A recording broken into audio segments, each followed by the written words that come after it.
Olá, tudo bem? Sou o professor Júlio César Santos, estamos aqui para falar qual o melhor regime. E quando eu falo regime, não é regime de comida, não, culinária, não, o professor não é nutricionista, não. O professor é professor de direito e advogado, né? Então, fique atento, estou falando do regime de casamento. Qual que é o melhor regime, professor? Qual que é o melhor regime de casamento para optar? Nós temos no Brasil 4 regimes. O regime de separação total de bens, não mistura nada. Temos aí na união universal de bens, uma salada de fruta, o que ela tem, o que ele tem passa a ser de um só, é dos dois.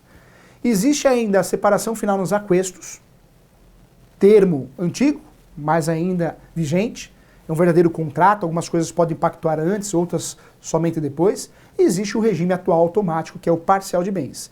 Então quem casa e não opta por regime nenhum, é o parcial de bens, porque não optou. Quando eu opto por um outro regime, eu vou optar por um regime chamado regime de separação total de bens. Esse regime, na minha opinião, é o regime de casamento que mais evita discussões, brigas, porque é tudo separado, cada um que tem é seu.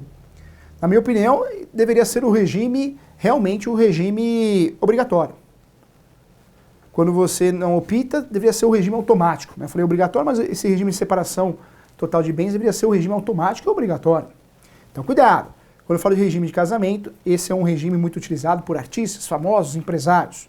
Mas, muitas vezes o sujeito fica preocupado em qual regime ele escolher. Se ele não tem bens e ela também não tem bens, né, eles não têm bens, porque lembrando da resolução 175 do Conselho Nacional de Justiça, fato é que não interessa o regime, não precisa escolher um regime. Vocês vão adquirir bens só após a constância do casamento. E esses bens serão dos dois, tá? Então, atenção a isso. Nós temos no Brasil 4 regimes, então.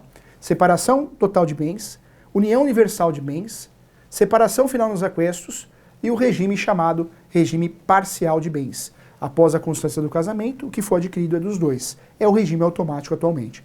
Qualquer dúvida, eu espero você. Um grande abraço.